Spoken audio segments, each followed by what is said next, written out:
Boom. All right. Boom. We're here. Yes, we're here. We're here. All right, ladies and gentlemen. Mike can't hear it, but. Ladies and gentlemen, yes, we are back. It's another episode of the Manhood podcast. I'm so happy to be here. This is our last. This is our last episode of the year. And I feel like we have a power pack panel, a great discussion coming up. That's why we went four. Right we got four people. Let me introduce myself. My name is Abdul-Rahmaan I, of course, and I'm here in my Adidas tracksuit. This just in case. This is a non-work day. You might even run it. No, I'm not gonna run it. This is not a running tracksuit. This is not a running tracksuit. This is a hanging out tracksuit. Right across from me, we got Alonzo Beckett. Of NE Video. Yes. Over to the right of me, Sabree. Rahkim Sabree joined us today. And lastly, we have my man, Demetrius, Chamblee native, Hartford. All right, guys. We when Matt came on the show a few weeks ago, we started a tradition, I must say, of doing a meditation minute. Last week, I took a stab at it. This week, Zoe's going to take a stab at it. Let's go, Zoe. Come on, Zoe. Give us a meditation minute. A minute. Started. Woo. 1 minute of meditation. 60 seconds. That's it. We count to 60. Mm-hmm. That's our minute. Okay, let's go. Let's go. You're going to lead it. All right, gentlemen. Phones down. Close your eyes. With me. We're going to count our breaths. Slowly and deeply.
In 3, 2, 1. Open your eyes. Yo. All right, look. I like doing stuff. I do stuff like when I count. I was telling you before, that's how it's easy for me to get lost if I count. Yeah. I kind of forget about everything. Mm-hmm. Until I started to wake up yo, I'm on the line with these dudes.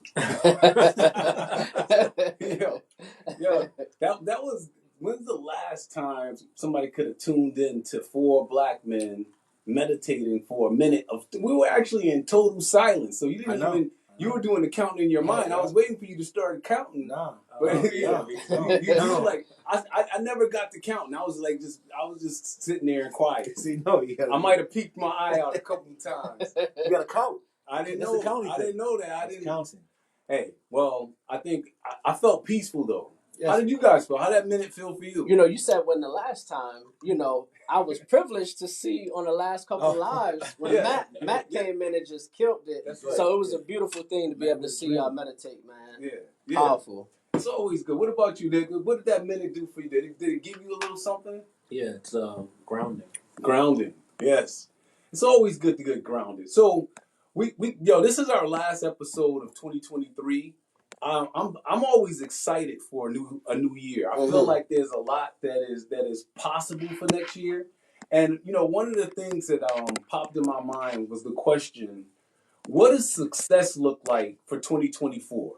Yo. So if you're planning out your year And I'm sure you guys are planning out your. I'm planning my year. I don't know. I feel like this is a table of men that plan out their year a little bit. Sure. And so if you're planning out your year, you're thinking about the different things that you want to accomplish this year. And I would say even more specifically, like in the areas of relationships, fatherhood, brotherhood, and manhood. What does success look like for you for 2024? You know, I'm glad you brought up those subjects because one of the things we spoke about before is on Sundays, right? Every week, I always think and I try to schedule out what can I do to make sure that, you know, I do something for myself for the week. And then I'm saying, what does my wife needs? Nice. What does my son, what does my daughter need? So I'm applying that same thing to the year. Yeah. So me and my wife will be celebrating our 15-year anniversary. Give them a little round of applause for that, man. Yeah. 15 years, man. Ain't nothing wrong with that. Yeah, so you know his wife, she's no joke. No joke. So I'm planning out something for me and my wife to be able to do on the 9th. And then, you know, planning another vacation for us and the kids to be able to do some things. And also, too, I like to do things as a group. So this year, we'll probably get into a little more later, but I was able to run the half marathon. Yes. My first half marathon. I like it. And I was able to do it with the team. The team with Jesse White, Keith Davis, my son, and my bonus daughter, Melody. Nice. So I got a couple of things planned, but it's going to be amazing year, being intentional. Okay. Rahkim, what about you? What you got? Yeah, as you guys were talking, I was thinking, like, how can I make this a cool acronym or alliteration, right? Okay. But I think systems and simplicity is important going into 24. So I'm a full-time entrepreneur. I've been doing this for 2.5 years now, so it's still very new to me. In the, I guess, the early start stages. And within that, like, my attention is pulled in so many different directions. Right. And so that can spill over, that does spill over into relationships, into just being available, into what self-care looks like. So for me, my priority is creating systems so that I have more time. I like it. So I can be more present. And then also simplicity, because if you're complicating it, then you're spending a lot of emotional and mental energy on it. So if you can introduce systems and simplicity, you'll get more time. I like it. Absolutely. So what about you? Okay, put that up a little closer. What am I doing for this year, you saying? No, what does success look like for 2024? And what are you as especially as it pertains to relationships, fatherhood, brotherhood, and manhood? I don't think they broke it down like that, but okay, I'll give it a Then he gave me the rules and came around to me like, a little bit more. Come on, man. Well, this all right. First of all, it's the Kobe year. It's a Kobe. I'm actually kind of starting to feel that. You know where I got that from? I don't know. I thought it was yours. I can't take it because you know the guy. Yeah. If you didn't know the guy, I would take it. Yeah. This is Brandon Frame said it. Oh, okay. Brandon Frame? All right. Oh, the great Brandon Frame. Okay. He's on the beat somewhere. Yeah. He kept saying was he in that purple outfit? That's what he's the Kobe year. I'm like, yeah, what is? You two were on the beach somewhere? No. Oh. Because I texted him, and he was like, yeah, King, you know. Yeah, he was like, and he sent me some pictures, and he's like, yo, it's the Kobe. I was like, dang, he's right. It is. So he was on the beach, so he thinking, you know how you're on the beach. You think all the time. Oh, yeah. Right. All right, but for business this year, you know, I put a lot of systems in place. So I have a lot of systems in places for things that I do, like the documentaries and all that. So put like a lot of, just get better at that. I'm going to do that, and I think that'll take off itself. Family-wise, I think I'm going to move. Okay. You're going to buy a house, right? You've been talking about that, right? Buy it I seen the guy, I always mess his name up, so I don't want to say it. Yeah. He was here before. 105 house. Oh, my man, Berthel. I heard you mention that. Yeah. We saw him the other day. Yeah. Shout out to my boy. Berthel. Shout out to Berthel. My man bought me an Powerful. IPA. That man bought me an IPA. Right to my heart. That's always love for you. So yeah, try to get a 2-3 family. Then get something for myself. Buy something somewhere else. Just try to use the money that I have because I just gotta. You know, we was talking about it too. You get money and then you don't know what to do. Yeah. So you want to level up? Yeah. Just do in the real estate game next year. Use people that I know. Like, how do I do this? How do I do that? Because I'm so in tune to what I'm doing. Right. I don't see how to do something else. Yeah. You know what I mean? Yeah. So that I think that's all of them. Nice. No, you didn't do it. You didn't hit none of them. You didn't talk about relationships. You didn't talk about brotherhood. Fatherhood. He hit one. You added one. Yeah. Well, Father, my son's about to go to colleges. Go to college, right? So he started doing better in school, a lot better than he did in the past. So help him with that, navigate through that. Relationship wise, try to get my wife to travel. She don't really travel nowhere. So I don't know. Bring it to our island, man. Just bring it to our island. Remember, like the 18 where they used to do the BA Baracus, they used to like drug him. He'd be sleep. You put him on a plane. He wakes up like, But do that. That's it. All right, I'll give you that. Pretty good. So one of the things you guys all threw business in there. I'll throw business in there. One of the things that I always try to do in business, like my goal for next year, is I need to have one good meeting. I don't even care about all my meetings. If I have one meeting where I go in there and I actually accomplish the goal that I have set for that meeting, and I'm gonna tell you, when I go into meetings, the way the meetings go are typically like I'm going in to ask for $1 million. Like that's like I'm just gonna cut to the chase, right? I'm going in asking for $1 million, and so I only need to be successful once next year, and I'll be happy. All the rest of the meetings that I got to go to that we're not going to get $1 million, I don't even want to go to those meetings. But there's this one meeting where I'm going to say that joint, and I'm going to have the right suit on. It's going to be the right tone. It's going to hit right, and the dude's going to be like, "You got it. $1 million meeting. You got it, baby." And so that's my number one goal next year is to have $1 million meeting. Number two, as it pertains to like one of the things I've been trying to do more with like my daughter, my middle daughter, she's gonna be in college. This first semester, I was kind of like hands off on it. Okay. Because when I went to college, I just went to college, and my parents came down there a couple of times in the whole time I was there. And so my whole thing was like, the way I looked at it was like it was a growth process, like where I was learning to be a young man. And so I didn't want to kind of like infringe on it. My wife was going down there every other week or something like that. But I think that my children are a little different than me. And so I think it's okay for us to go down there a few more times than my parents visited me. Now I was in Mississippi as well. And so she's only in Delaware.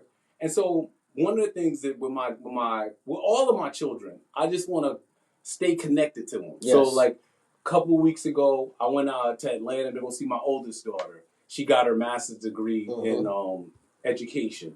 That's right. Shout out to her. So now my oldest daughter's like almost 30 years old. And there's a part of me where I'm kind of like, well, she's 30 years old. But it's like when your kids accomplish something, they still love to be able to see their parents, show them some love. So I wasn't able to go to the graduation, but I showed up 2 days later. Boom. I went down there. We went out to breakfast. I took her and bought a couple of outfits, got my grandson some sneakers. And so it was a great visit. So the same thing with my middle daughter. And then even my son, who's going to still be here with us, he's not playing football this semester. But I think that this is like, he's got 18 months before he goes. He doesn't do track and everything? He does track. The shot put us on. Yeah. But it's like, I want to spend more time with them as well. Like, just, go on to things. Zoe was supposed to go to me to the UConn game on Saturday. He flaked on me. He flaked on me in London. So I went with my family. I just took the family. I posted it for Zoe. I posted it just for Zoe. I seen it. I was like, we out here, baby. I was like, yo. You UConn lose? No. I said, he could post the UConn. Just don't post the Knick game. He was at the Knick game. I'm like, no, I missed the Knick game. I should have gone yesterday because we won. We beat those dudes. So that's where I'm at with it. If I could take a minute too, right? Because I've been trying to get down. You brothers have been doing an amazing thing, man. And I just want to give y'all brothers y'all flowers. Hey, man. Because man, listen, you brothers have been amazing. Yeah. I got much love for both of you brothers. I don't think people know about how much you do in the community, how much you do for your friends as well. Yep. I've been in so many meetings where I'll receive an email from people where they'll be like, look, I have this opportunity for you. Yep. And I'll be like, who mentioned my name? And they're like, this guy, Abdul. Yeah. I was actually in a meeting and the lady was like, we wanted to recommend you, but we didn't want it to be like, sort of like, this is our guy, this is how we want. Right. But Abdul happened to be in the meeting and was like, Demetrius, let's have him do it. So I appreciate it, man. Hey, man, I throw names out there anytime I get a chance, man. If I'm in a meeting, like I said, it might not be $1 million meeting for me. It might be $1 million meeting for you. I appreciate it. You know, but whenever I feel like, you know, the good thing about having a network, it's like, you know, why not throw people's names out there? Right. And it puts people in different places that they may not necessarily always be, and it gives them more exposure. So, you know, I appreciate you showing up every time. Yes. Cats be making me look good. So. And Zoe, man, I appreciate you. A lot of people don't know as much that Zoe does inside of the community. And I know it's hard. If Zoe could go and have that big project, that's right. He'll come back and do projects in our community for just free. And he does it already. That's right. He would do it even more. I know. So go out and support Zoe. Like, he got some documentaries out there. That's right. I mean, the Hartford Pub documentary, when I was seeing that, Can't Rock the Pub. That thing was fire, man. So I appreciate you, brother. Thank you, man. I appreciate that. Hey, man. It's good to get a good shout out. That's good. All right. Before we move off of this, anything else y'all want to talk about as pertains to success in 2024? When you take a deep dive, when you take a good look at 2024, is there anything else that you want to kind of speak on before it actually happens? He mentioned it a little bit. Yeah. We talked about it a lot. Like, if you like really listen, it's like relationships. Yeah. Everything is relationships. Yeah. So it's like, Anthony would say the other day, and I told him I don't really like people. I hate people. Like, because people, and it's hard to find good people. Yeah. Because most people are not good. Right. They're just not. And he's like, I want to change your mind. I'm like, most people aren't good. I meet a lot of people. Right. And I do a lot of good stuff with people. Yeah. Right? So, and like, I know he does too. Right? So, like, if he says that, man, I don't like that guy. He's like, what? Yeah. Like, how could he not? Right. Like, if I say, I don't. So those people exist. Yeah. For whatever reason, it's a vibe thing. They say vibe, whatever. So it's like, I look for people with the same vibe or energy that I have. You know what I'm saying? They want to see me do well. I want to see you do well. There's nothing competitive about it or malintent. Maybe it's competitive, but there's nothing malicious about anything we do. And we all think certain things. Like, you ever been in a room, maybe not lately, but be in a room and something happens, and you're the only one like, yo, that ain't right. Why everybody think that's cool? Right? So I don't want to be around like those type of. You want people be with the people who are with the right energy. Yeah, that's it. And so when you are around those kind of people, that's what we kind of create with the Manhood Tree. Like, with this podcast, the people that we've been inviting on the show is really we feel like there's a certain energy that you guys have, and we want to be in the room with you. Like, I think that's one of my tricks. A lot of people, like, I didn't know Demetrius 3 years ago, right? But I saw Demetrius, and then by seeing Demetrius in the community, just based off of what he was doing. I wanted to know Demetrius. And so I feel like that's the thing, is that a lot of times when people, we be in pockets. And so, like, we won't get together. We'll just, Demetrius is doing his thing, Zoe's doing his thing. But what I like to do is see, okay, Kaz is doing something positive. Let's see if we can get these dudes to do something together. Yeah. Let's see how we can bring it together. And I think that even the guys you did running with this summer, right? It's like, you didn't know them before a couple years ago, right? And look like Malik. Malik is like my best friend. We talk every single day about things, and we met because you brought us all together. Right. Yeah. And so what I love about that is that at any given time, that means, is that your phone? It's my eyeglasses turning off. That means that at any given time, you know, that more positivity could be being done in our community. And I feel like that's, for me, like, that's really what success looks like. Yeah. When you're a part of, like, I like the idea of, like, doing things where it's not like I just talk about $1 million. That's like my business. But I think my like personal self, I would do it all for free. Right. Like, if I didn't have to make money, I would just do it all for free. Yeah. Because I feel really good when I'm in the space with people who are just doing good and positive stuff. Right. You know? I like that too, because I'm always looking for ways into everything. Is every year is something about money or things like that. But if money was taken out of the equation, what would be your next dreams? What would be your aspiration? Would it be to help people who need a home, people that's in a shelter, help people in your community, help children that are failing in school, and be able to give them a role model? And I want to get back to what you said, because I don't want that to get left out there in terms of good and bad people. And I think when you say it, because I actually said a statement like that the other day, and it really like it can hit people really hard because people we tend to want to think that everybody is good, right? And that's not the actual case. That's like you can actually be ignorant in a space of that in that headspace. What are the 48 laws of power? Okay. I love. I love. Go ahead. One of the 48 laws. I'm an avid reader. I love to read. Shout out to our book club, Revolution of the Mind book club. Yep. We tend to grab a book every month and we read together. That's but right. 48 laws of power. One of my great principles that I take out of there is avoid the unlucky and the unhappy because they have a problem for every solution. That's right. So you got to avoid those people and you got to be able to recognize those people. If not, you can start digging that hole, a hole that you can't actually get out of. So there is a difference and you got to be able to identify those people. I like it. So it's interesting you just brought up the book club. You know, I always dabble. I'll be like on the periphery of the book. You club. read this month. I mean, you read this right year. now. I'm reading it right now. You did your thing. Yeah. I'm reading.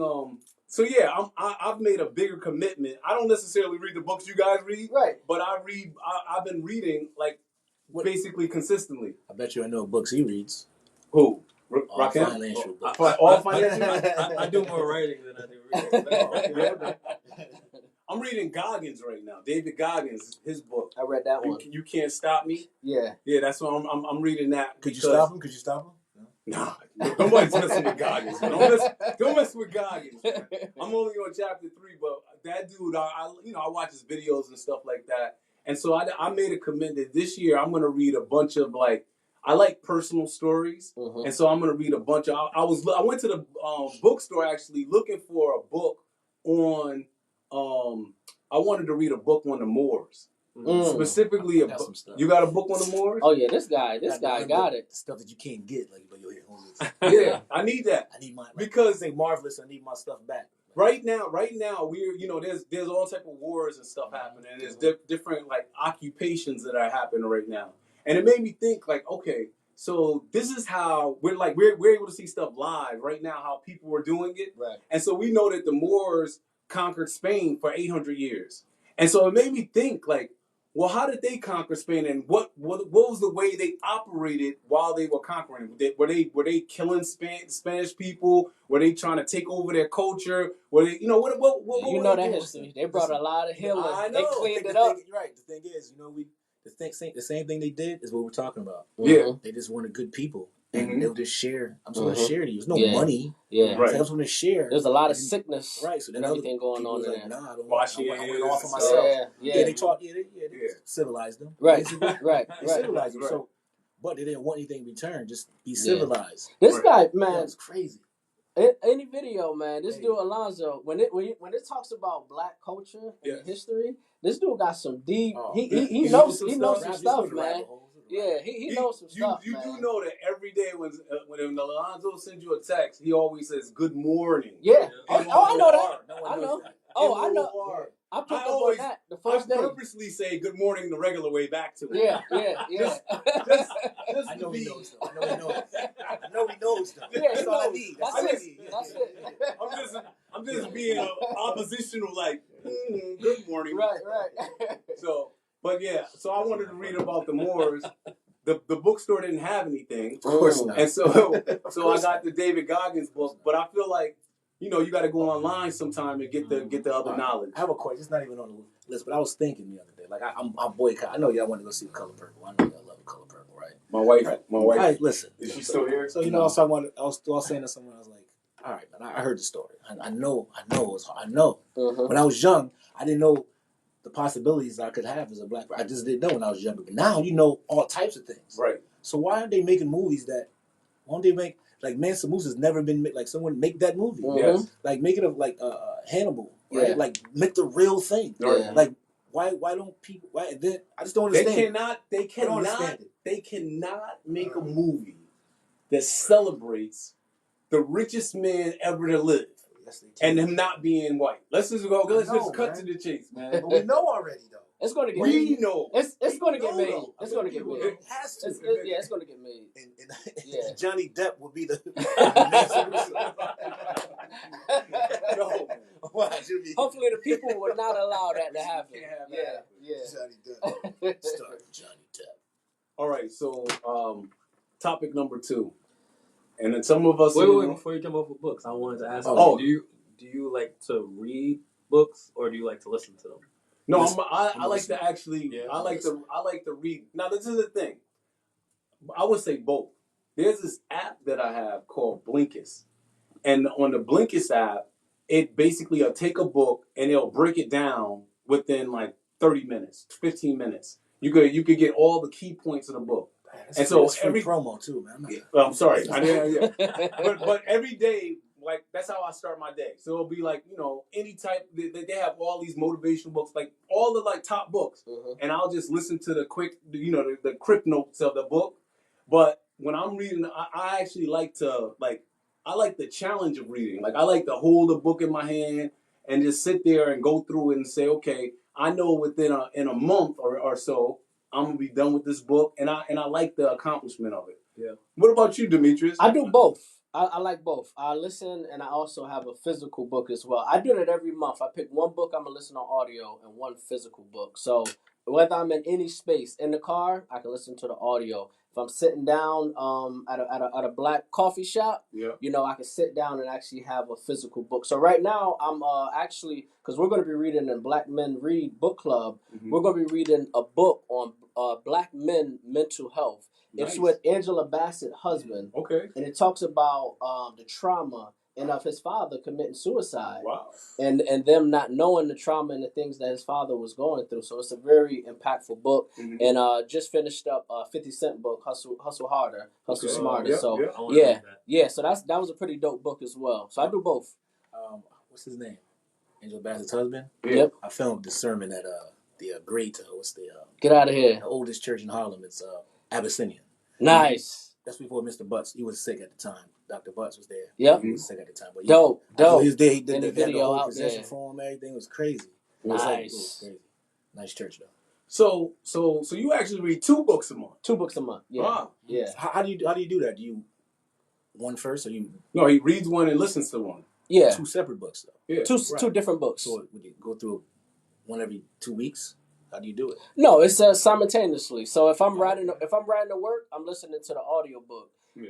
One of the things that I did, talking about systems and habits, one of the things I do, right, and I learned this from Atomic Habits, a great book. I just listened to the Blink for that. Yeah, it's a great book. So one of the things I did was for me to increase my reading throughout the day, and also too to eat my vegetables. I wasn't eating my vegetables the way I'm supposed to. Yeah. So what I would do is I would warm my food up. Right, and it's just a system. I will warm my food up, so I'm smelling it. It smells good, but I wasn't allowed to eat my food until I read for 10 minutes. Oh wow! So I would read for 10 minutes, and I have like a jar. I have a jar with a Finks that's sitting on there. So it's marbles in them. So every day, once I read, I take the marble from one jar and I drop it in the one jar with my Finks on it. Right. Then I'm able to eat my food. And what happened was throughout the day and throughout the weeks, if I go to eat, I do feel like something is missing.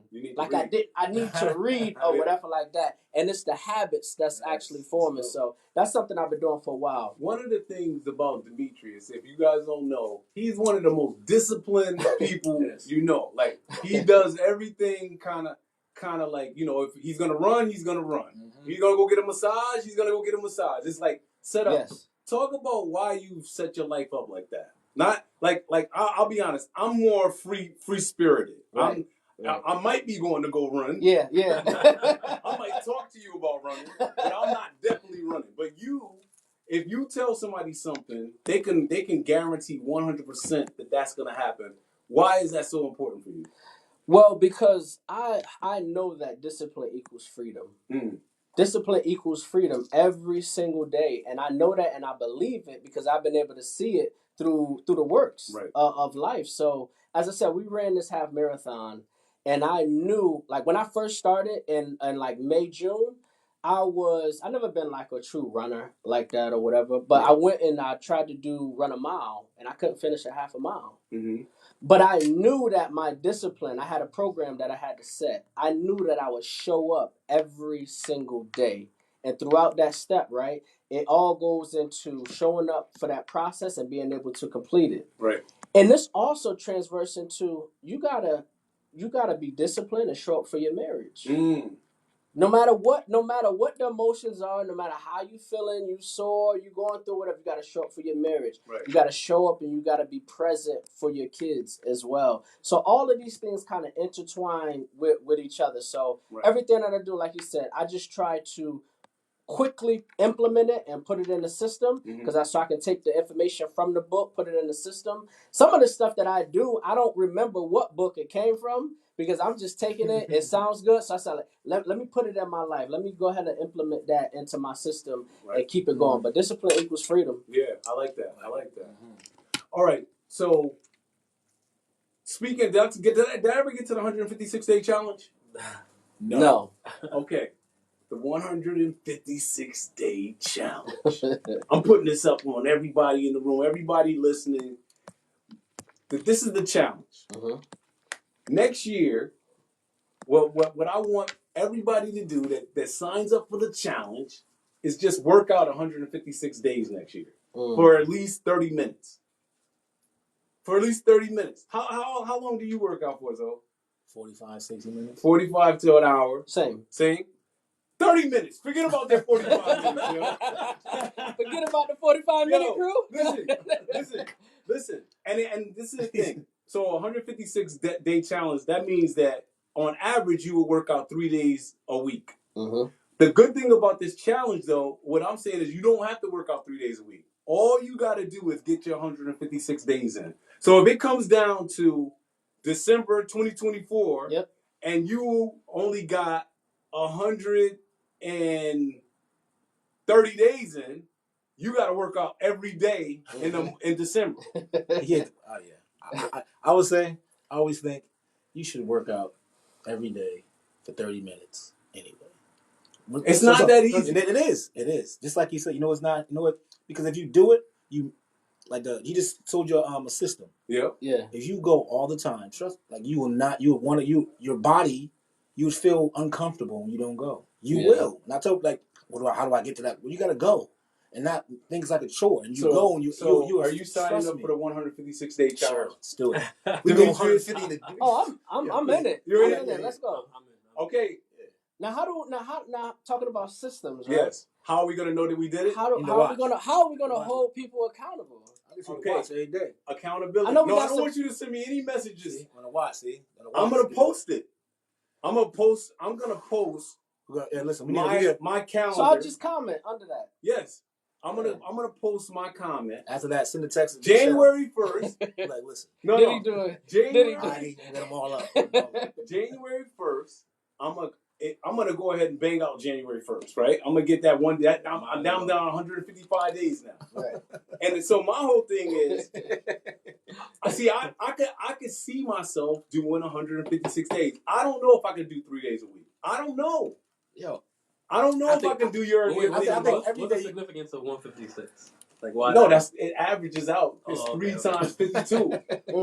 Yeah, but the point I'm making is that I like the freedom of it. That I might go a week and I might not work out. Yeah, but I'm gonna get back in it because I know that I don't want to be on. I'm gonna win. I'm gonna win the challenge. Is all I'm saying. Right, but I don't think. What if I get my 156 in before? Like I might get 156 in before the August, and I can chill for the rest of the year. No, you can't chill. Why not? No, why not? Because I think that challenge is like telling people if I do this, I'm good. My boy Dave. Who he got November? It's November days off. He goes no days off in November. And listen, so he about to rack up. No, it does. Online, you see him working out. He's working out. Oh, here it comes. I'm the only person he calls and says, "Yo, Black, that day beat me up." He calls me. He tells me what it feels like. Then the rest of the world is like, "Yo, get out here and do it, baby." And he calls me, "Yo, Black, yo." Because he works out with a guy, I think his name is Chico or something like that. And he's a personal trainer. So he be beating him up for that month. Yeah. Now, he works out all the time. Yep. But that month he really gets going with it. Yo, listen, I'm trying to, I just want to have it easy. Yeah, I don't beat myself up at the workout. I feel great after I leave. Like I don't do anything crazy. I'm not lifting crazy weights. That's just some cardio. Just the Dave into that can't hurt me, man. He going in, man. Shout out to Dave, man. He gets it in. I'm not doing that. He's doing burpees and stuff like that. Oh yeah. When I'm talking about my 30-minute workout, I may be going for a walk. Right. He gonna shoot jumpers afterwards and stuff. Like, yeah, what are you doing? He gonna shoot. I am about to get back in the basketball. I'm not doing that either. Come on, I'm bringing you with me. I'm trying to get me a bunch of old guys to play basketball. I'm gonna get hurt. Just jumpers, man. Just shoot jumpers. That's it, man. You can come down on somebody's foot. There's a whole bunch of stuff that can happen. No. Yeah. Be positive. Yeah. All right, so we got 4 people sign up for the 156-day challenge. I'm gonna put the 156-day challenge up on the Manhood Tree page. Anybody else who wants to get in on it, just sign up. You know what I like about it too, though. What you like? Any type of challenge. Yeah. What I know, right? With this 156-day challenge, with us running the marathon, I knew, right, that when we show up to do our blood work for our doctor, that's part 2 of it, right? it's gonna be a little bit better. Yeah. It's gonna be a little bit better. Our blood work's gonna be a little bit better. Yeah. So I like the challenge. You like the challenge? I think it's gonna change people's health numbers. I'm gonna be able to run a mile by the end of next year. I know you will. That's another goal of mine. That's been my goal for the last 7 years, by the way. Yeah. I can't do not right now. No. What you can do that. I'm gonna do it. Yeah, you can. Are we running for Father's Day? We're gonna do Yes. That's gonna be Put one it of down. the days. We're running for Father's Day. Okay. All right. Last year, you running? I was putting it on you last year. We gotta get another one. He running. You running? Get it in. So I'm trying to do a dad hero. Yep. One run, walk, ride. Mm. So I want to try to do a fundraiser for My People Community Services, and I want to be able to offer all 3 components. Some people might walk, some people might run, some people might ride the bike. And so now that you just brought it up, I think we got to commit to it. Let's do it. Let's just put that down. We're gonna do the 156-day challenge, and then on Father's Day, we're gonna go out and we're gonna go all running on that day in the run, walk, ride for Father's Day. Yeah. You have the route. You have a route or no? You have an idea of a route? Well, we got 6 months. Get a route. Yeah, we got 6 months. Should go by like businesses, you know. Yeah. All right. Highlight those. Yeah. Could down if it's one. Yeah. Or should we cut out the run? Should we cut out the walk and ride and just commit to just run? Run or walk. Just run. Run or walk. Run or walk. Yeah. Just run or walk. Yeah. All right. We're gonna cut out the bike. Yeah. Run or walk. The bike is the kids involved. Maybe. Nah, we got some time. Let's come back to the conversation. We're definitely gonna run. We're definitely gonna run, and our goal. We already know we probably could get at least 10 people. I know we could get 10 people. Yeah. But let's see if we can get 11. We're gonna get more. 50 people. Yeah. We get 50. We're gonna get 50 people. We get 50. Our goal is 50 people to run with us on Father's Day. And you mentioned Dad Hero. If you don't mind, I want to take some time out, man. Shout out to the Dad Hero hat. Back in the day. You know, the anti-can. You got. Listen, we gotta listen. This is one of the issues, right?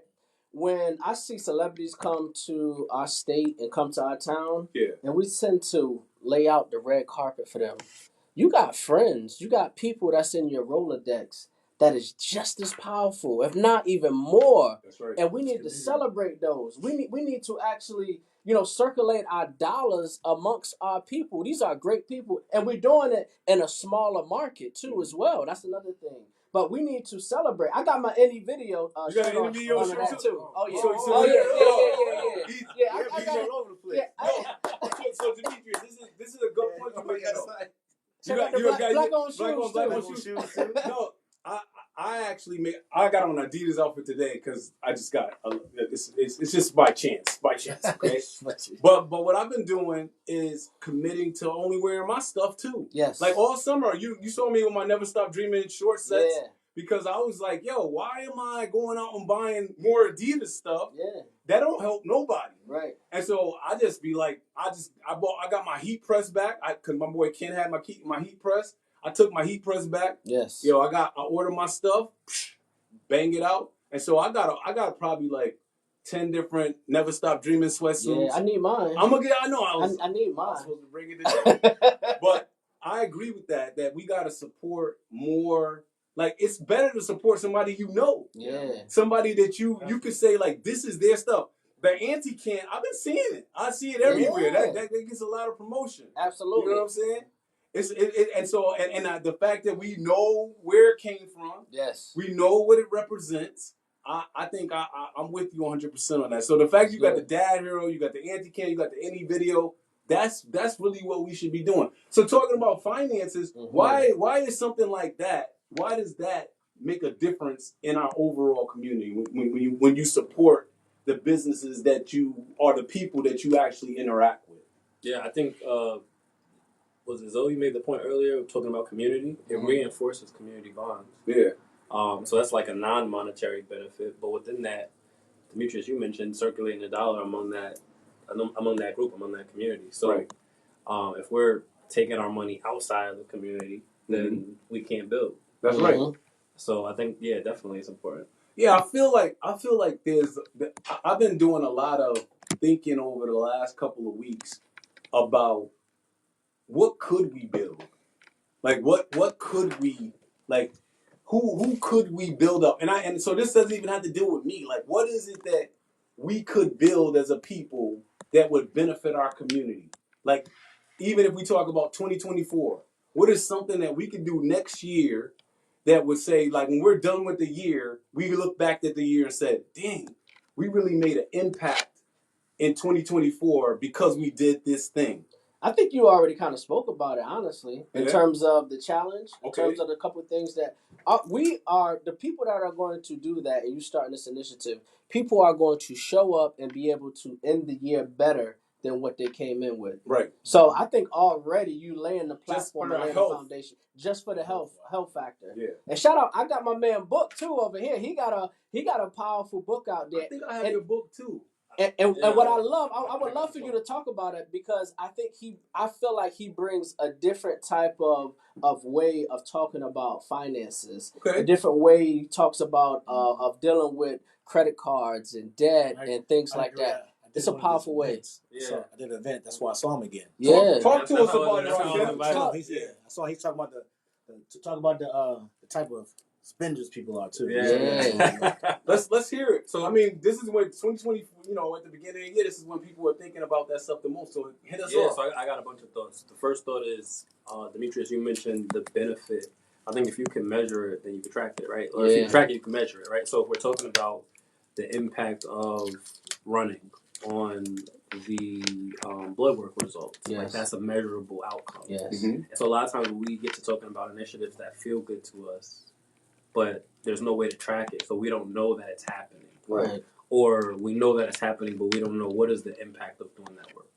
So that's separate from the money. But when I wrote Financially Irresponsible, I published that in 2019. I didn't know as much as I know about money now. And so over the last 2 years, I've dived into financial therapy, financial psychology, to understand not only how to approach money from a tactical perspective, but how to approach money from a behavioral or psychological perspective. Right. And so I'm listening to you and talking about, like, what is it that we can build? Right. I'm thinking, what is the obstacle to building? Right. So, like, our mindset is the obstacle. Of course. If we are not in a space where we want to, so we're going to touch on a bunch of points right now, right? If we're not in a space where we are willing to work together towards a common goal, then, we can set up the initiative, but how long is the motivation or the discipline around that going to last? Right. And then, so there was an event that me and Katrina Dixon hosted last week. Was it last week? A few days ago. It's my money. Yeah. Last week or maybe the week before. And it was called Money and Mental Health. I like it. Titled Why didn't you invite me to that? I'm like a mental... Were you a part of that? I didn't know. God, this is my people clinical Come on, service. Zoe. Come on, Zoe. Like, you know what? I have a master's degree in social work. I do a lot of stuff. I don't know until I get there. I'm like, oh, this is what it is. Oh, yeah. Sometimes maybe you should read the email. Money and mental health. You should go, Maybe you should invite that. When I got there, I thought immediately, I was like, hey, you want to do this podcast? Now you So he thought about it. I did. After the fact. Yeah. While I was there. But no, it was a success. I think this was my first event that I've hosted that I was able to find sponsorship money from. So Valve only sponsored us. Nice. So everything was paid for. We had food. We had the venue. It was an event that we offered to the public for free. Yeah. So people pulled up. Not everybody that registered pulled up. Yeah. Shame on them. But right. People pulled up. We had I think it was 27 registrants, 18 people.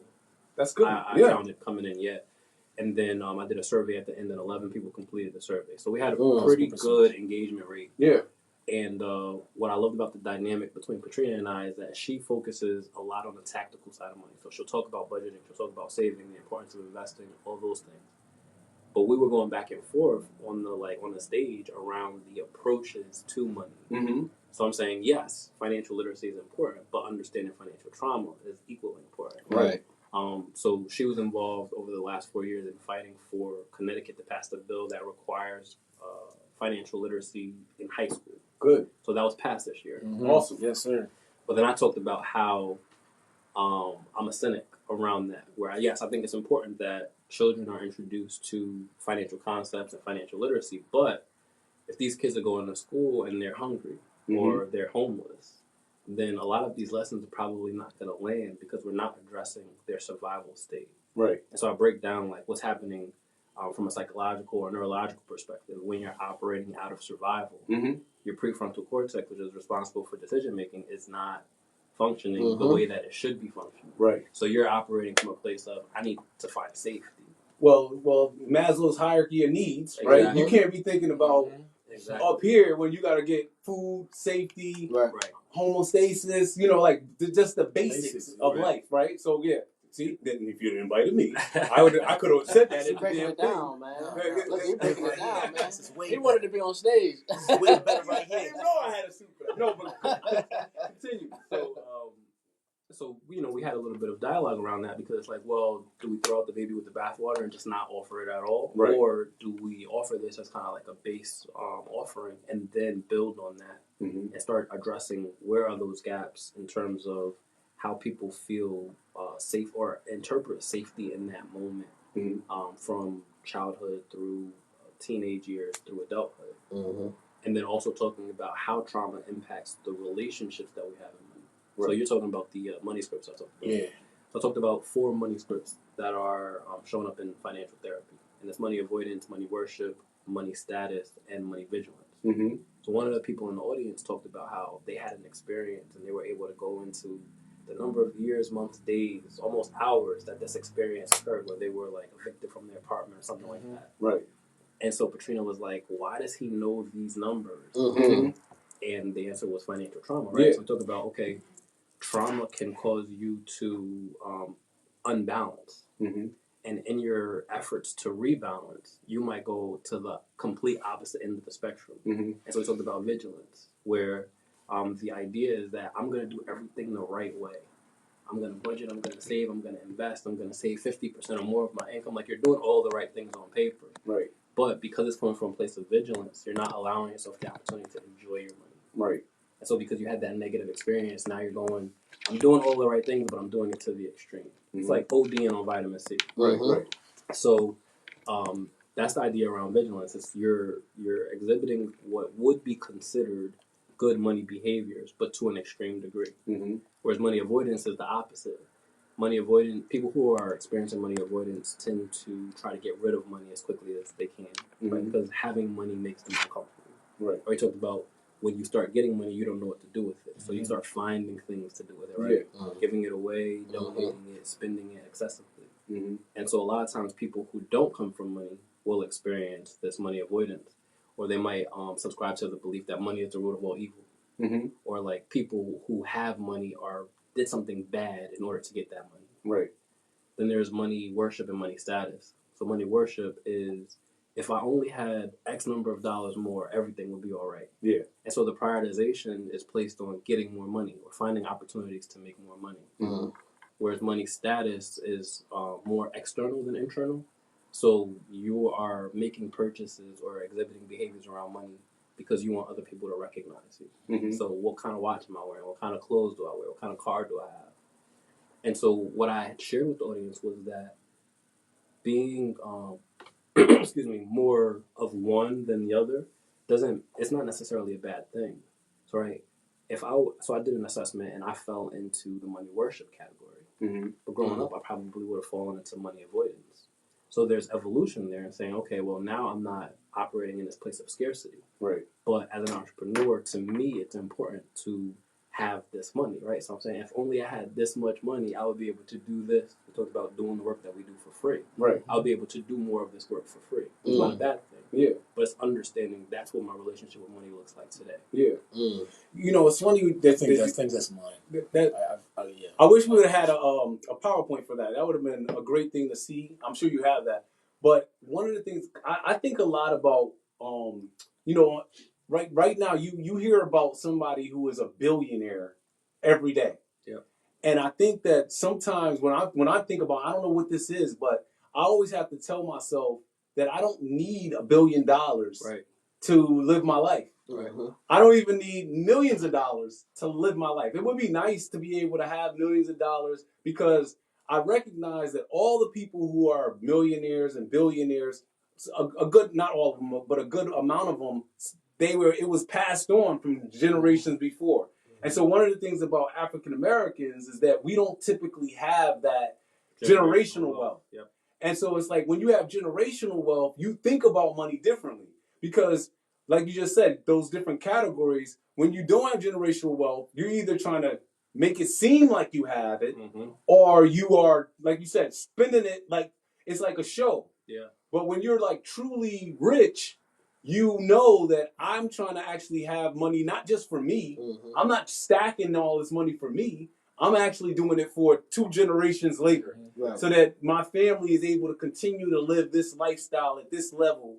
And so I think that because we don't have a lot of conversations about money, and it's like we get caught up with, like I was just saying to my wife today, like, how come there's so many negative television shows on, like, you know, so like the Love and Hip Hops and all, and it puts us in a viewpoint like this is what black people are like, right? But it's like, well, not the black people I know. Right. I don't even know like black people like that. Like I don't know any black people like that, right?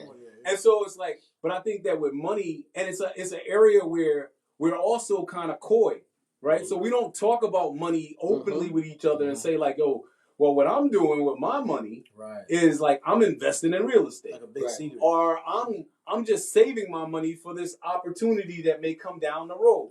And so, like you said, we keep it a secret so that we are like it's always like to put ourselves on another level as opposed to let's talk about it a lot so we can figure out how we could be able to get all the information that's going to help us out in the long haul. So I have a theory or maybe an observation when it comes to that. So I specifically focus on financial trauma as it impacts Black people, Black experience, right?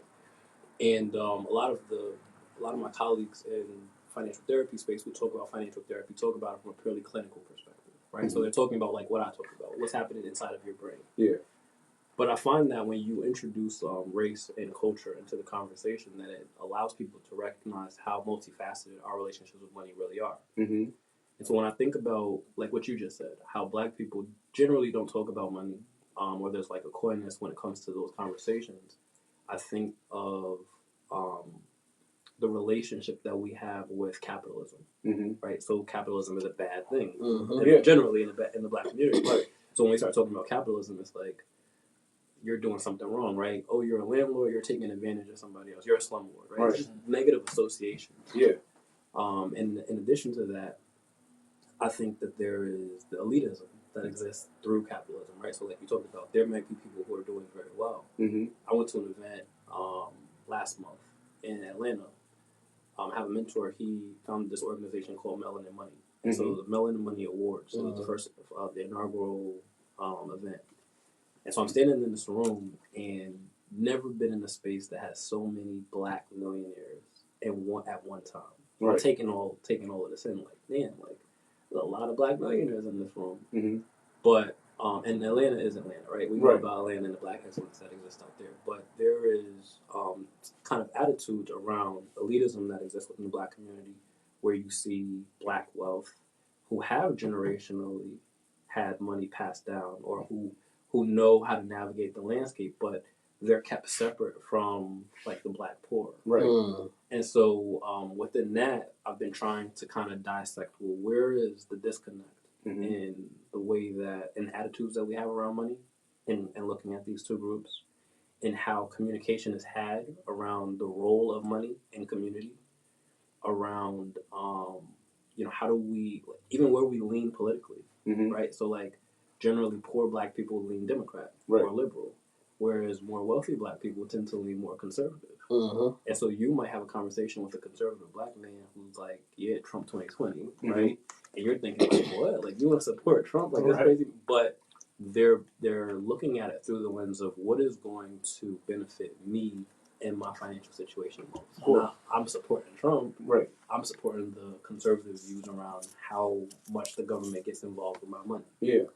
And so it's been interesting because I kind of have like a foot in both worlds as I interact with people who are kind of high net worth, and I interact with people who are low net worth, and I'm like, I can understand the mindset shift that occurs when wealth is introduced, and also the role that relationship with money plays in how we view ourselves and in relation to our community. It's a pretty deep topic. Oh yeah, it's a wrap. Because it's almost like the more money you make, the more disconnected you are from our community. Yeah. The same with knowledge too. Sometimes you can get a college degree or you can gain a certain type of knowledge and you feel like you're learning so much. There actually starts to be a separation gap. Your conversations are different. It's different. And I think that's why, we Kwanzaa principles come into play as well. Okay. Where Kwanzaa principles, it teaches you that, unity. Yeah. That's what we're celebrating today, Umoja. Right. Unity is understanding that, yes, you are learning more, but it's your duty, it's your principles, your Nguzu Saba, to be able to come back and be able to grab those, especially those that want to learn and that want to listen and want to grow with you. Grab them and actually teach them so you can be able to grow together. But I think if those founding principles are not taught, and it's not taught by us, fathers and moms, and into the home, then our children and our community will never be able to learn that. And it will continue to be this gap. I remember seeing just last week, there was a clip, probably back in like the 1920s or something like that. And they showed a clip where the Blacks who were living up north versus the ones that was coming from the south. And the ones up north were saying, we don't want those people coming to live in our neighborhood. Oh, wow. And it's sort of the same type of thing as you spoke about the finances and everything like that. They were trying to keep things separate, and they didn't want people from the south being able to mix with them. So we're kind of going through that same dilemma, and if we don't know our history, we'll continue to repeat it. Right. Yeah, and I'll just add to that too. I think as I study financial trauma, it's important to note that trauma does pass down generationally. Of course. So like there's a biological component to it, right? So when we talk about the relationship, I was thinking about Navy Federal recently was in the news. Yep. Because of their lending practices were being examined by, I think it was the CFPB, and it was determined that absent credit scores specifically, that Navy Federal had in 2022 approved 70%, greater than 70% of white applicants who were buying conventional mortgages, and I think declined greater than 50% of Black applicants who were given the same debt to income and income. Right. So of course they can't share the credit information because that's private. Yeah. But given that large gap, it raised some flags. Of course. And so of course there's an outcry around this, right? Navy Federal's being racist, Navy Federal's lending practices, et cetera, et cetera. I work in the banking industry, so I know like certain algorithms will make decisions based off of a variety of factors, and the credit scoring model it could be arguably considered racist, right? Especially with the way that what's required of it and what barriers exist and have existed. Right. But I think about large banks in that same vein, like a JP Morgan, who were involved in funding the slave trade, right? Like they've admitted that they have been involved in funding the slave trade. So you think about talking about investing in a stock market, and you think about buying life insurance. Right. Outside of what is the direct impact of unfulfilled promises, right? Black people invest in the stock market, maybe not being able to get their money out, or buying life insurance and maybe the policy's not being honored. Right.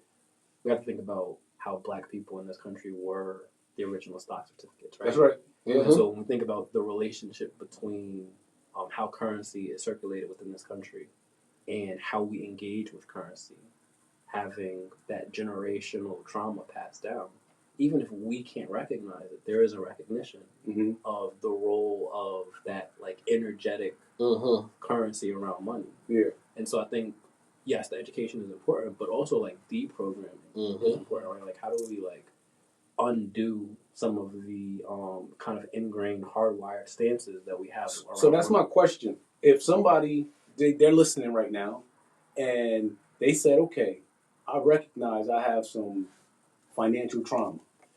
What is one thing or three things you would say to them that they can do to work through their financial trauma to get to a better place? Yeah, I think first I would say go to RahkimSabree.com. Okay. Shout out RahkimSabree.com. Because that's a lot of the work that I do is having conversations around that and helping people to recognize like how do those symptoms show up in their body, in their behavior, in their approach. But I mean, it's a lot of work, right? Because the first step is getting people to recognize their safety at any given moment. You could be making 6 figures and still operating in a survival mindset, and you're like, something's going to happen, I'm going to lose all my money. And so the money that you have doesn't matter because you're doing something with it.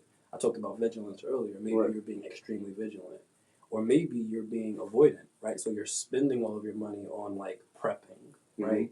You're buying a bunch of supplies that you don't need that are going to expire, or these different contraptions that maybe you're not going to use because it's just not realistic in that moment. So helping people to recognize their safety, I think, is first. Yeah. Second is to help people kind of come face to face with whatever the issue is, and that issue is varied. It's like an onion pulling back layers. So there's racism, there's classism, there's the systems that we navigate. So you talk about discipline and why it's so important to have discipline, and discipline being freedom earlier. I'm thinking about this analogy of like a conveyor belt. If we're not disciplined, if we're not intentional in our discipline around the behaviors that we engage in, whether it be around money, whether it be around food, whether it be around reading what we consume, we're being funneled down a direction. That's going to happen, right? So if we're not conscious of going against that grain, let me just kind of like a sheep led to slaughter, right? So when you wake up and you open your phone and you're scrolling through social media, you're being bombarded with advertisements that say buy, right? You might get one thing here that says, oh, it's important for you to save. It's important for you to invest. Invest in this thing. Oh, but by the way, there's a fee associated, right?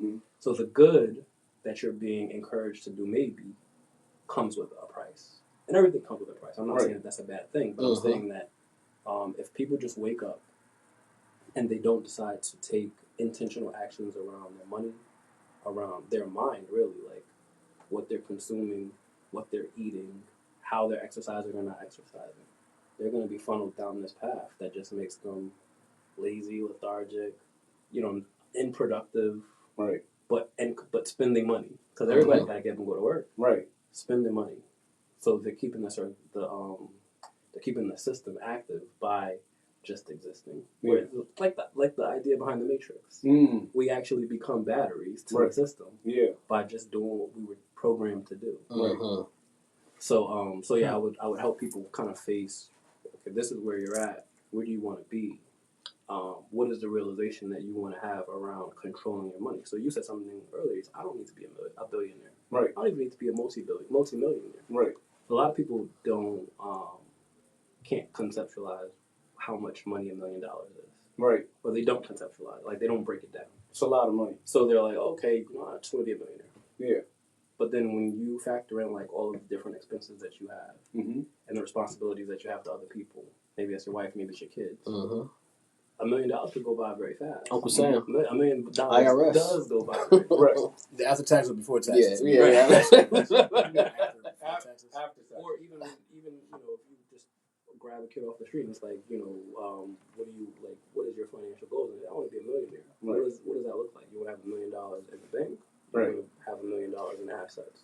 Because a lot of millionaires are millionaires based off of their net worth, right? Not based off of the money that they have in the bank. It's like that. And so, like, breaking those things down are important too. And so, but I think that, see, once again, conversations, right? Because it's not bad to have $1 million in assets either. Right. But what do you do with $1 million in assets? How does that work for you? How do you work that over time? How do you turn that million in assets into cash at some point, or whatever? And so I think we got to have you come back again in the new year, because this is an ongoing conversation. Yeah. I think that for the men that are listening to this podcast today, we want to be able to help you have your money in order.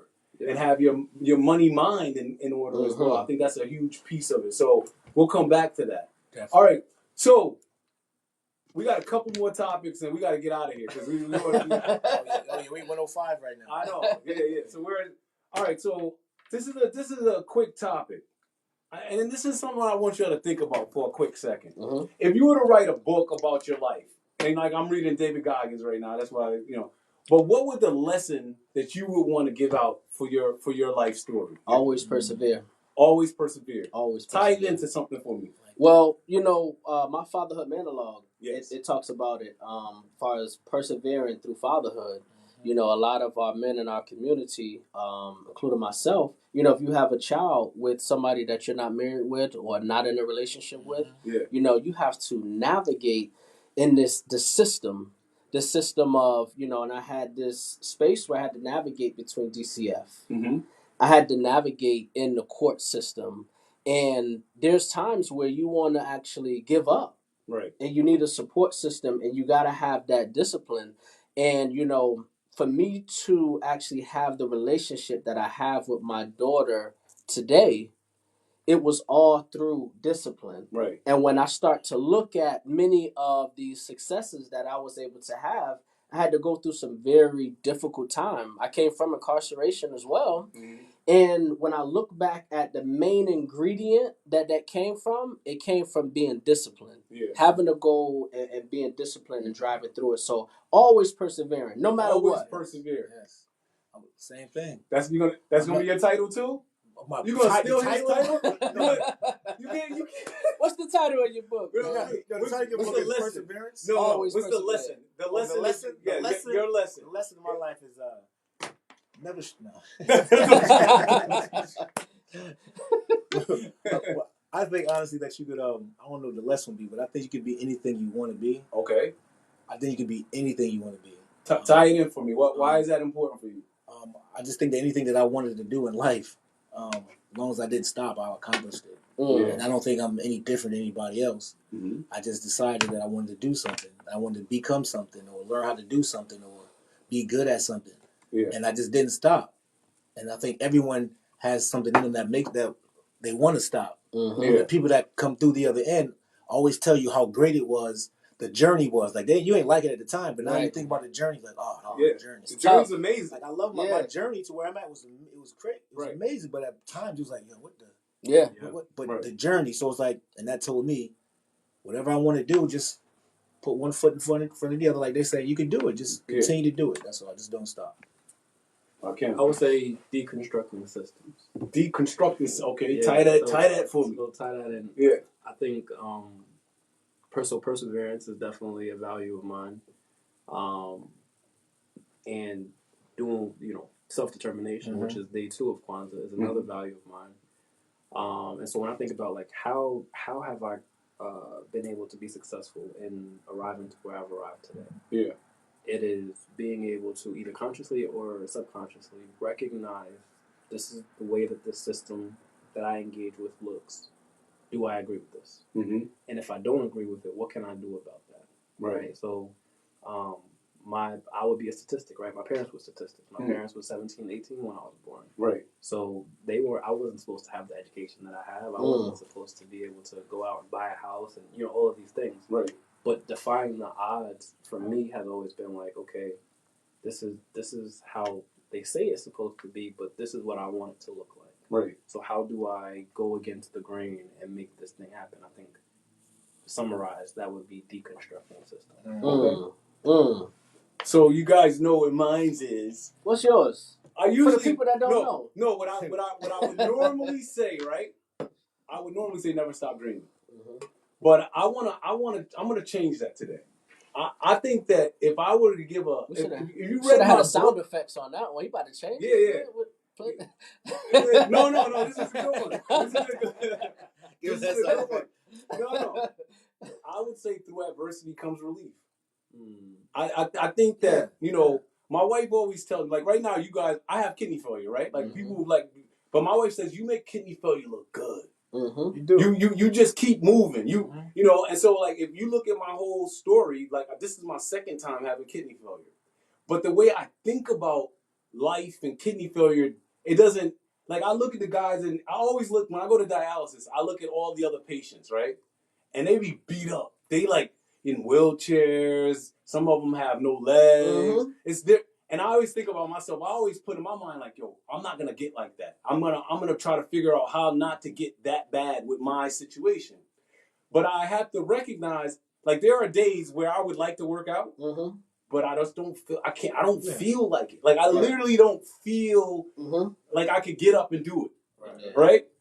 But then there are days when I get up and I feel amazing. I look in the mirror. I feel positive. And what I recognize is that inside of me, there's this belief that there's going to be relief. Like there's going to be positivity. At some point, things are going to get better. Right. I'm going to probably have 156 good days next year. Right. Like it's guaranteed.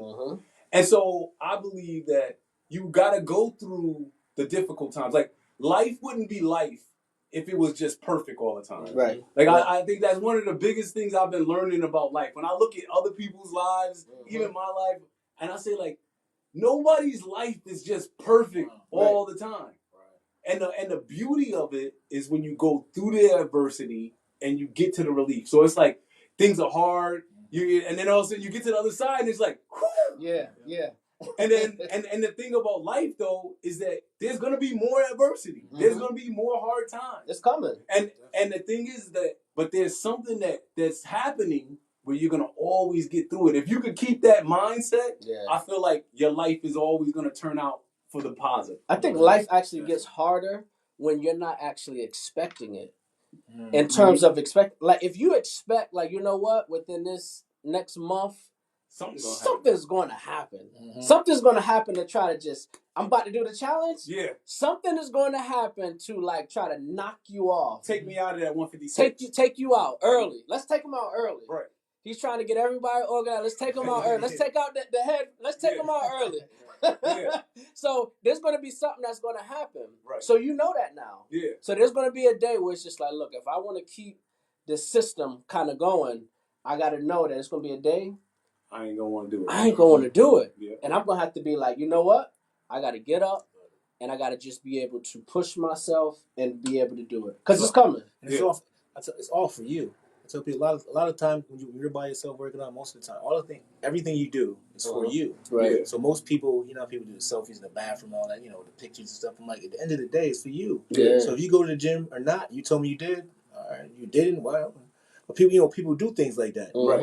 Bad people, right? No, I'm not lying. I'm right. So I'm saying, people like, don't lie to yourself. Don't lie to yourself. But what I'm saying is, it's for you anyway. All the reading and all that. I read. It's for you. Right. Like, you're going to get so much out of it than anyone else. And you're telling other people so they can see the benefits of it. Yeah. Not to be like, and someone told me something a long time ago as well. It's like, you got to be careful who you like tell people like your successes to. Right. Because they look at it as you like bragging. Right. And you're not really just bragging, you just have nobody else to tell. Right.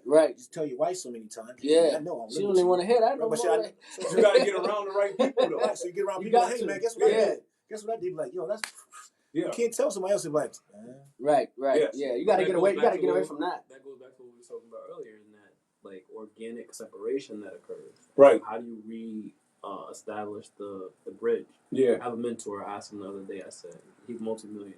I asked him the other day. I said, how do you stay like connected to everybody else? Like, how do you continue to focus on Black people, building Black wealth? Right. And he goes, I'm a lighthouse. I'm not a rescue boat. He's like, it's not my job to save anybody else. It's my job to show you how to save yourself. Right. And I was like, I received that, right? I like because that. a lot of times when we do elevate, whether that be financially, whether that be intellectually, whatever, we want to give back to our communities. Like, look, like we came up together. I want to show you the way. But not everybody is in a place where they're willing and able to receive that information, and so we get hurt in the process. Right. Because, like, damn, you poo-pooed my idea, and I'm trying to help you out. And so that's a tough transition. I think a lot of black men navigate. Man, I'm about to put it. That's gonna be my. You're a lighthouse. I'm about to steal it. The lighthouse. Stealing that. Stealing that. You like that one? You like that one? I just realized I'm a lighthouse. You didn't know you were a lighthouse? January 1st, I just realized I was a lighthouse. Don't be a lighthouse. Don't be a rescue. No, but I like that. Yeah. You know what? It's interesting though. A lot of times when you are in a position, you have to be like that. Because I can't go. I'm not trying to go out and save nobody. I'm like, but if you can get to my office, like I often say, like if you can get to my office, and then people get in my office and they totally waste it. Like they don't even ask the questions that they could ask that could get them the answer that they could get. It's like we're right here. Don't waste your time. I'm an open book. And 30 minutes later, and you know me, I'll wrap up a meeting. Like I'll be like, and so I think a lot of times people don't prepare themselves for that opportunity when they can actually get to that light. They miss it because they don't come prepared for what is in front of them. Right. So, all right, we're getting out of here. What is some manhood ish you did this week? This is I want you to take a second and think about your week. What is some manhood ish you did this week? I'm gonna start off with Zoe. I got a good one. You got a good one? Yeah, okay, man. Go ahead. What you got? What did you do? Shout out to my mother-in-law. Okay. Right? She was sick. Yeah. Cancer's in remission. Okay. Went to the hospital. Give it up. She's doing great. She's her same self. Yes. She's her same self. I love it. She's the same self. Visit her in the hospital. She's great, but she's herself. Oh, she's strong. I hear how you saying that. That's good. I like that. I like that. She's herself still. Yes, sir. Yeah. She's good to go. So I did that. Spent a couple hours at the hospital with my wife and her mom and this was that part. Just didn't really say much. It took a lot in and was just there. That's the manhood. Rahkim, what you got? Yesterday, I went to my mom's house. I made her breakfast. Nice. Yeah. That's high level. That's high level. Mom in South Carolina. Shout out, mama. I made myself breakfast today. It was so bad that I threw the whole plate away. I threw the plate away. Threw the food away. Like I didn't just throw the food away. I threw the actual plate in the garbage. Manhood issue did this week. The manhood ish that I did this week was I told somebody that I was sorry. Woo! Yeah, they be. So you can't bring him on Malik. They be saying something like, no. Yeah. They say stuff like that. I cried yesterday. No, what they be coming with it. That's powerful. Yeah, because sometimes we tend to take life for granted, and we only here for a limited amount of time. That's right. And people have passed, and we never got a chance to say, I'm sorry. That's so right. There was a situation that happened, and there was some miscommunication, and I could just tell the maturity that I had grown. That is right away, as soon as they gave, because this person had sort of this reputation to like do this thing or whatever. Right. And so somebody had told me that this had happened again, and I'm paying money for something to be done. Yeah. And so right away I went and just went off, and it came back and they said, no, I'm actually trying to change. Yeah. This is actually what happened. I have the documentation on it, and it was true. Right away. I'm sorry. Apology. My bad. Hey, I'm sorry. That's a high level of manhood right there. All right, I was a pallbearer, and one of my friends, his father passed away, and he asked me to be a pallbearer, and I was one of them. It was I don't want to say it was a great experience, but it was in a way a great experience. It was good to be with my frat brothers, holding up his father, and taking him to his last space, and so I felt like that was a pretty powerful thing to do. All right, a little brotherly advice. We'll come to you, Rahkim, before we go. A little brotherly advice we want to leave everybody with. Deconstruct systems. Deconstruct systems. That's his hot spot right there. That's my thing too. Yeah. Stick with it. Find out what money category you're in and work on that. Yeah. That's what you're gonna. I think you're in the money worship. I think it's the worship. You're in worship. Like worship. Are you? I think that's what it was. think that's. I don't know. I got to get the book. Buy the book. Got to deconstruct. I took one. He ain't know I took one. A bunch of people took it. Hey, that's it. A little brotherly advice. I would say, do something for yourself. Do something for yourself. Do like something what? for Give yourself. them an example. Sometimes brothers don't even know what to do. Give them an example of something they can I do a lot of things for myself. But I got my massage. That's a monthly thing. You know we're gonna do that next for our self-care Saturday. We're gonna do that. We do self-care Saturday. We're gonna do. You should come. You missed the video? Gotcha. Yeah, I seen it. Oh yeah, video? yeah. It was on my feet too. I had the camera. I couldn't move. It was like. But I would say definitely do something for yourself. For those who celebrate Christmas, you know, a lot of parents, they spent a lot of money on gifts and stuff like that. Not me, but me neither, bro. Me neither. I'm Muslim. But buy something, do something, schedule something for yourself. I like it. All right, my advice, my brotherly advice for the week. You know what? How does it go? Those who don't have a plan to fail. Mm-hmm. So my thing is 2024 it's wide open right now. Mm-hmm. It's the whole year is open. You got 365 days to shoot your shot. Yeah. And so this is the time of the year. You got this is the last week of the year. Sit down and take some time and just think about what you want to do next year. Yeah. Don't just be the same person doing the same stuff next year. If that's not what you want to do, if you want to level up, if you want to be somebody better, you want to change. Right. 2024 is your year, man. Do something about it. Listen, man, if anybody, I had, after we ran the half marathon, I had a lot of people reach out to me. They wanted to run. It was inspired. Yeah. So if anybody out there that wants to run the marathon, that was my first time ever running that distance. Definitely come out there and run. We're going to try to get Alonzo out there with us. But definitely, hit me up. Let's do this together. All right, people. This has been another episode of the Manhood Tree Podcast. We'll be back next week. Yes, sir. Tuesday is 6:00. Maybe we'll start on time next week. I don't know. We'll try our best. I want to thank Demetrius Chamblee and Rahkim Sabree, and also Alonzo Beckett. We had a great show. Never stop dreaming, people. Peace.